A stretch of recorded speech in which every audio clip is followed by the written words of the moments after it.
turkey, some football, some pumpkin pie. Hopefully the eggnog season has begun here in earnest. And no football out in St. Louis, but this guy's been covering the league as well as anyone over 4 decades, and I see this war brewing between Jerry Jones and Roger Goodell, and I figure this guy will be one of the great guys to talk about that with. He does work at Sirius XM as well as at the Sports Xchange and NFL Draft Scout. You can find him at Balzer 721 out at Sporting News. He's one of my favorites from the fighting city of St. Louis, Missouri, from Philadelphia, actually. We welcome Howard Balzer back onto the program. Hey, man, nuclear war at the top of the NFL. I mean, this has been a crazy couple of weeks, especially for the grizzled vets like yourself that have watched this over the last 4 decades. I mean, Rozelle wouldn't go for this sort of thing, would he? Probably not. Of course, it was a different time then. But I'll tell you one thing, Nestor. I think that one of the reasons that Pete Rozelle decided to step away was because I think he could sense a certain amount of this brewing, and certainly. That was a long time ago. It's hard to believe. It was 1989 when Rozelle stepped away. But, you know, we saw it almost immediately when that happened because Jerry Jones was then a, quote, rookie owner, first-year owner, the same year that Rozelle retired. And the old-school owners at the time, you know, many of the new fans of the NFL don't remember this stuff or weren't even around for it. But the old school owners wanted Jim Finks as the commissioner. I remember that. I remember Stedman wrote about that on a daily basis back then, for sure. Yeah. Jim Finks was a longtime general manager of the Bears and the Saints, and just a football guy, true and true. And Jerry Jones, basically, as a first-year owner, was able to spearhead the Gang of 11, I believe they called it, which were owners that just didn't want the commissionership, if you will, shoved down their throats. And it didn't matter whether Finks was a good choice or not. They were going to come up with their own, way of wielding their power. And it worked for them. There was a whole lot of ballots. And finally, they had to come up with someone else, and that's when Paul Tagliabue ended up becoming the commissioner of the NFL. So, you know, Jerry Jones has been this kind of, I don't know what you want to call him, lone wolf, if you will, a long time. But I think it's fair to say, while he loves to say, hey, what I do is for the league's best interest, for this and that, it's for Jerry Jones's best interest. And that's what it comes down to. And the crazy thing about this situation is that he voted for it. You know, he voted along with every other owner in May to allow the league's compensation committee to negotiate a contract extension for Roger Goodell within certain parameters, and then there didn't have to be a vote to agree on it. And he voted for that.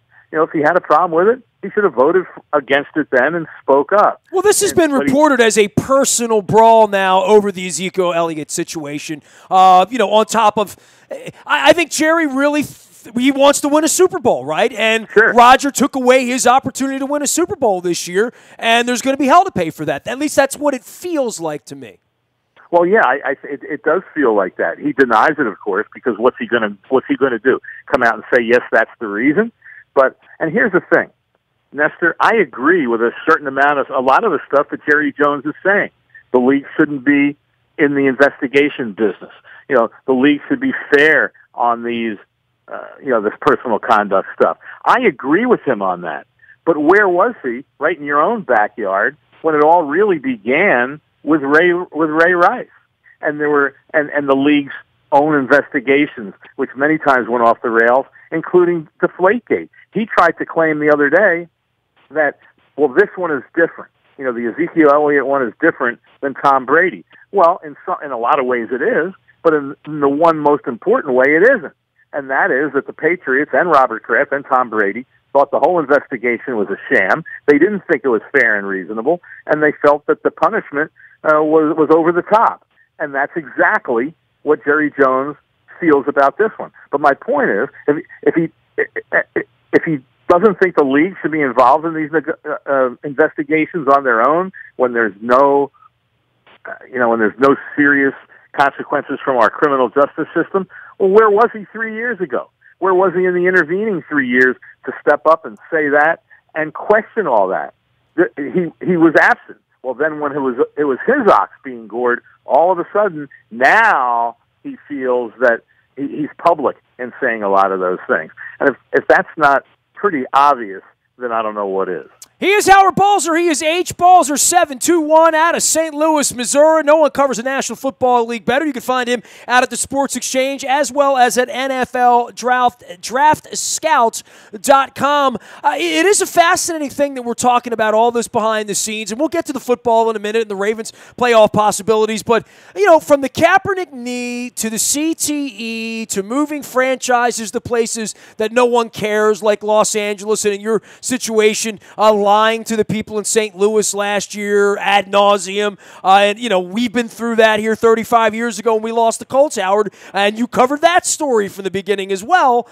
This is as sticky a thing as I think I can imagine, because we've never seen crisis time management in the NFL. There's never been a crisis. It's been, are we going to grow 3%, 8%, or 40% next year? Not, well, we have to turtle up here because of the law or the president who's off the rails, or the Players Association, or a strike, or the fans boycotting, or a racial divide in our country that involves one of our football players and blackballing him. But all of that has happened, and that is not to say anything about the injuries to key players in the league and the quality, and me having a guy like Brandon Stokely on last week who said, I played in the league 15 years and I still don't know what a catch is, and refereeing and cheating and, all the stuff that goes on that needs to be adjudicated. But owner-on-owner aggression at the top, and where the future is headed for the league and for the sport. These owners, some of them would like to sell at this point. There's nobody to sell these franchises to. And going back to Mark Cuban saying, pigs get fat, hogs get slaughtered. And, we all laughed at that and scoffed at that a couple of years ago. Maybe he's the smartest guy in the room at this point. But there, it's not just Roger and Jerry. It's where are you going with all this? How are you going to put asses back in seats? How are you going to fix the national anthem problem? Are you just going to blackball guys like Colin K? Is that where we're going to go? Is that where the league is headed? And then there's this pending gloom and doom about the Players Association. I mean, they have to have the right leader. I don't know if Goodell's going to get thrown off the side of the boat. I mean, in every other case, Jerry usually gets Jerry's way, Howard. And if he wants Roger gone and he wants World War III, I guess he'll get it. But it really is a first-time crisis for a lot of these guys who didn't buy into all this. No, you're 100% right. And I don't know if he wants Goodell gone as much as he's now, coming up with all the buzzwords like accountability from the league office. And there are, a certain amount of owners who are somewhat uncomfortable with some of the, people working in the league office and that they have too much power. So if that's the issue, then just deal with that issue and deal with it behind closed doors. Because the bottom line is Roger Goodell works for the owners.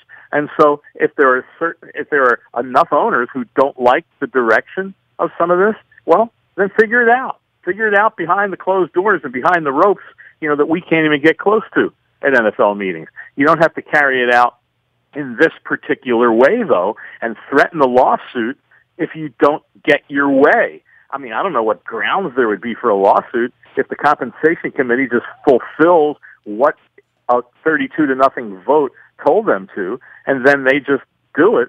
Where's there a basis of a lawsuit? But, that's Jerry Jones' bluster. And now, there was a story in the last 24 hours that he wants a secret vote on this. Well, you don't have to remind me that almost 3 years ago in Houston, when it looked when the relocation committee recommended Carson as the site for a new stadium for the Chargers and the Raiders, and suddenly it got flipped around, and the vote was a secret vote. And is that the way to do business in a league within the room? You don't even, and that was a sign of it all. And Jerry Jones was hugely behind that. And so, well, that's what I mean. He's won the battles. I mean, you don't have a football team there because that was really Jerry led the entire charge to cost your town football. Right, and they did it by secret vote. Is that the way? Is that really what's going? And just think of that. Everybody, just roll that around in your mind for a little bit. Something as momentous and as important as a franchise relocation is done in a room where the owners don't even know, especially Alex Spanos and Mark Davis. They don't even know what owners who had promised them they were going to support the Carson project all of a sudden voted against it, and you don't even know who did. Is that the way to have, to do business on a secret vote? And now he's trying to do that with this situation also. I mean, it's kind of mind-boggling when you look at it in that context. And you brought up the whole national anthem situation, and here's one where, of course, the CEO of Papa John's comes out and tries to link some lower revenue on his pizza sales to the fact that ratings are down somewhat in the NFL, and that's why. Well, then we find out Jerry owns half the franchises, right? Exactly. He owns 120 of them in Texas. And so it's pretty obvious where that came from. And I love, Nestor, there was Pizza Hut, tweeted, sent out a tweet saying, hey, our sales are fine. And there was a columnist I read somewhere who said, well, maybe your sales are down because your pizza sucks. But bottom line is all this stuff around it is not good for the league. And for Jerry Jones to say, I'm really concerned about the league. Well, if you were concerned about the league, you would do this stuff behind closed doors. You wouldn't do it out as much in public as he does. But that's Jerry Jones's way. He is Howard Balzer. He's HBalzer721 out on Twitter and opining about all things NFL. The Kaepernick lawsuit and the blackballing, I mean, I would say at this point you're not shocked by anything. You're in St. Louis and got screwed out of your franchise out there and lied to and all of that stuff. But the Kaepernick thing, it's this game of keep away that's very obvious. Howard, I sat up at Lambeau Field. It's 28 degrees. Those poor Packer fans are paying full dollar for basically a preseason quarterback at this point. And I don't want to say that Colin Kaepernick wouldn't help just the Packers. There's probably a dozen teams he would make better.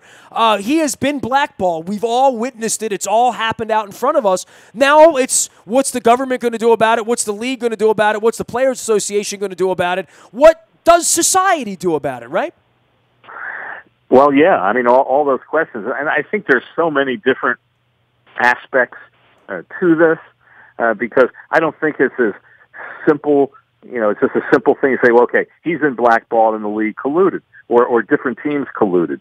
And maybe they did. There were teams that talked among themselves and say, hey, we're not going to bring in this guy. I'm sure, obviously, there were teams that didn't want to bring that distraction to their football team for a guy that, at least to start out, was probably going to be a backup. And so there's a lot of guys in this league who have kneeled that haven't lost their job, right? And the teams are signing those guys. But they're not quarterbacks. And a bunch of them aren't backups either. And so I think there's a certain amount of that enters into it. Nestor, as you mentioned, I'm from St. Louis. I covered the Rams when they were here, and they drafted Michael Sam, the first openly gay player to be in the league. And it was, I'm not going to say it was a distraction, so to speak, but you had a reporter from ESPN coming around and asking players what's it like in the showers. And Jeff Fisher, the head coach, was livid by that report. And so Michael Sam was out of the league pretty darn quickly. I mean, he was with the Rams. He was cut at the end of training camp. He was with the Cowboys on the practice squad for like 2 weeks, and that was it. He's never even had another tryout in the NFL. But no one said anything about that. But Michael Sam was a backup. He had marginal talent in the NFL. But I also think there's a whole lot of guys who have come to training camp since then that Michael Sam is just as good as or better. But teams don't want... Now, if Michael Sam was a great player, then the team would find a way to kind of navigate the distractions that it was caused. And let me tell you something. I remember saying to people at the time, he had a press conference every week in training camp. I've never seen that from a 7th-round pick before, obviously. But there were certainly reasons for that. And teams don't want that of a guy getting all those headlines when he's a backup. And so I do think that a certain part of the Kaepernick situation was because of that. We had the sham of when he went out to visit Seattle in June, which was the only team, to my knowledge, that he visited or went to. And afterwards, the Seahawks came out and said, well, we're not going to sign him because he's a starter, and we have a starter. Oh, I was at the press conference with Goodell, and when Bisciotti said to the season ticket holders, pray for us and all that. And but what I have seen is a horrific quarterback play in the league and a guy that's been blackballed in front of all of us. And again, if our society is going to allow blackballing, then that's where we are. I mean, I don't know what else to call it at this point because I watched this kid, Brett Hundley, run around and them say, well, he's been in the system 3 years. He was horrible, man. Oh, no, there's no question. There's no question that Colin Kaepernick is as good as a lot of these guys, or better than a lot of these guys are playing now. In some respects, that's why I say there's not. You just can't fit it into one. In my mind, you can't fit it into one box because his skill set is different than a lot of teams have, and they have certain ways of doing things. And so, if they're going to bring in a guy who might end up being a backup, they don't want his skill set to be totally different from the starter. So I think in some cases, it probably is a team that doesn't want to deal with those distractions. In others, it's a team that says, hey, he doesn't fit what we do. And so all of those things, I think, are a part of it. And because he's a quarterback. How many other quarterbacks have kneeled for the national anthem? I can't think of one. But he has, and he's made that a big part of what he's doing, and it's going to be very interesting to see where this goes from here. But it's not good for the league, and the perception that's out there, and the reality is it's not a positive for the NFL. And we talked about this before. The last time I was on, I think about how the whole message that these players are sending has totally been changed and distracted from what they are truly trying to bring attention to. And on that respect, I applaud Goodell for what he's trying to do to actually listen to the players and to come up with some things that would at least try and help what they are trying to accomplish. But let's be honest, there are owners who don't like the way Goodell handled it, just like Jerry Jones, who threatened to bench anybody that kneeled for the anthem. I'm quite disappointed a little bit in the Cowboys, because after that, I would have loved to see the entire team kneel and see what Jerry Jones would have done. Well, you had that with the Houston Texans on the back end of the McNair comments. Yeah, no question about it. And it was that attitude that Bob McNair spoke to that is an attitude that a lot of owners have. And I don't think they all do. We do have some enlightened owners like, Jed York in San Francisco, who has listened to his players and said that's what people really need to do. But you have a lot of owners who don't. And we also don't know the politics of a lot of the owners. I mean, some of the Trump supporters are out, but here in Baltimore, we haven't heard a word about Steve Bisciotti, whether he's on Jerry's side or not. He's always been on Jerry's side in the past. I mean, he's always identified himself as a pro-Jerry guy, but no thoughts at all, publicly. And Steve has had a hard time, I think, with all the public nature of the Ray Rice stuff and the summer pray for us stuff. All of that, and I think these owners are trying to sort of, drop into the shadows of all of this and let Goodell worry about it. And, Arthur Blank's out on the front end of this, and Rooney was out on the front. But, beside from this, by the way, Howard Balzer joining us here just to reset. H. Balzer, 721, our dear friend out in St. Louis. Howard, the fact that's been so noisy, the fact that reporters are hearing firsthand accounts of what's going on behind, those closed curtains, that's kind of shocking to me, right? That unto itself is a statement unlike anything else, that the walls are talking. Yeah, no question. Owners that are leaking, certain things to reporters that they want out there to further their own agenda and make someone else look bad. And that's what we have. I mean, heck, we can go back to Deflategate and remember how Chris Mortensen, as great a reporter as he is, was told, incorrect information on the deflated footballs in that AFC Championship game. He was given incorrect information, and the league, never walked it back. And so, those are the things, that go on in all this. And like I said, that's why I was alluding earlier to saying, hey, if you don't like the way certain things are done, hey, the guy works for you. Then settle it behind closed doors.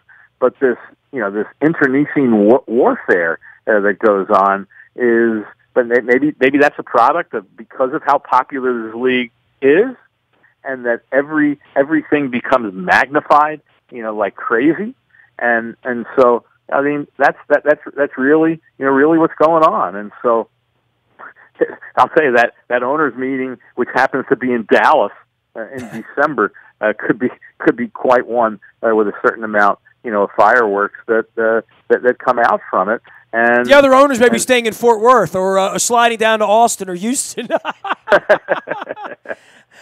Hey, last thing for you. Howard Balzer joining us here at H. Balzer 721. The state of play in the league. I got off a plane from Lambeau Field on Sunday. I've been talking about this. I've seen Spurgeon win quarterback in this league. I've seen we were comparing the names from the Achilles Smiths and those guys from back in the 2000 year when the Ravens were, had that legendary defense that won Super Bowl 35. And 3 shutouts now so far this year, but we're going to see a backup quarterback in Tom Savage. We're still going to see Deshaun Kaiser. We're still going to see Jacoby Brissett if he makes it that far. I mean, we're going to see some bad teams here ahead. This is a 5-5 Ravens team, and I have never felt more optimism about them actually making the playoffs than I do given the schedule that they have ahead. If they lose to the Cleveland Browns, they don't deserve to make the playoffs. Oh, no question about that. But there's no doubt that the reason that the Ravens have a chance is because, after, the teams with the good records, which there aren't that many of, what is there, New England, Pittsburgh. That's it. Jacksonville. And Jacksonville, which is it's hard to say that name, or that team name within, that conversation. But after that, you've got a whole and even the way Kansas City has come back to the pack in the AFC West. And, who would have thought, Denver plays Oakland this coming week. Who would have thought after 10 games that these teams would have a combined 7 victories, and one of them is when Denver beat Oakland earlier this year. And so, but Kansas City's come back to the pack. And so you have all these teams that are 5-5, 6-4, 4-6, and who knows what's going to happen with them the rest of the way. I mean, Jack Del Rio, the Raiders, was saying it, yesterday after just a horrible loss to the Patriots, and he's saying, "Oh man, this is just so bad." He says, "Yeah, we're 2 games out of first place. The Raiders are 2 games out of first place in the division, and they've beaten Kansas City once already." So that speaks to whatever people want to call it, whether you want to call it competitive, mediocre, whatever it is. That's certainly what the AFC looks like right now. And as Marvin Lewis, the coach of the Bengals, look at that team, the way they started, they remain in the hunt. He told his team there's going to be, and I think John Harbaugh said something similar. He said there's going to be 1 or 2 of these teams that are going to go on a run, and so each of them are saying, why not us? And who knows? Who knows who it'll be? And, look at the San Diego Chargers or L.A. Chargers. Maybe it will be the Ravens. Yeah, the Chargers. They have an easy schedule. I mean, their schedule's not really all that dissimilar to our schedule, quite frankly. Right, and they've if they can beat the Cowboys on Thursday, on Thanksgiving, which is not out of the question right now, especially with the state of the Cowboys' offense and that offensive line, along with not having Ezekiel Elliott, who, of course, you have to argue totally miscalculated on this, and he should have just taken the suspension for the first 6 games so he could be there for the final 10. But he did what he did because he believed in himself, but it was going to be a slim possibility that he won. And you made the point earlier about Jerry Jones. He wants to win the Super Bowl. Well, let's remember the Patriots played 4 games without Tom Brady last year, and they went 3-1 without him, and still won the Super Bowl. But back to the original point with the Chargers is they could, in this division, they could go on a little bit of a run here and be in the hunt the last the last couple of weeks. So again, that's a product of the AFC and where it is as a conference right now with the way everything's playing itself out. Always love chatting about football with you, Howard. I'm going to get out there for a Cardinals game next spring and summer. I circled that U2 date. I think the Cubs are in town too. So beware, I'm coming to your town for the frozen custard and the ribs, man.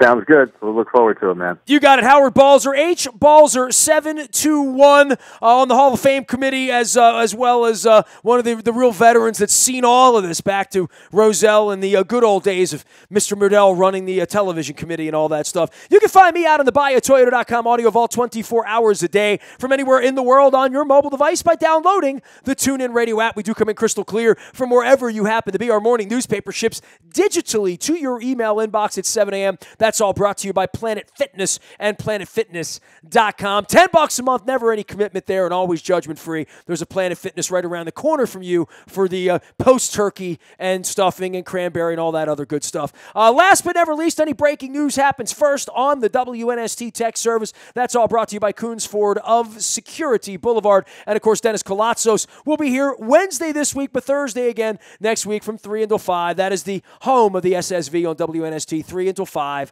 on Thursday. Happy Thanksgiving, everybody out there. I'll be out on Facebook, Twitter, LinkedIn, Snapchat, Instagram, streaming live on our Facebook as well as our YouTube WNSTV channel. We are WNST.net, AM 1570, and WNST Towson, Baltimore, and we never stop talking Baltimore sports.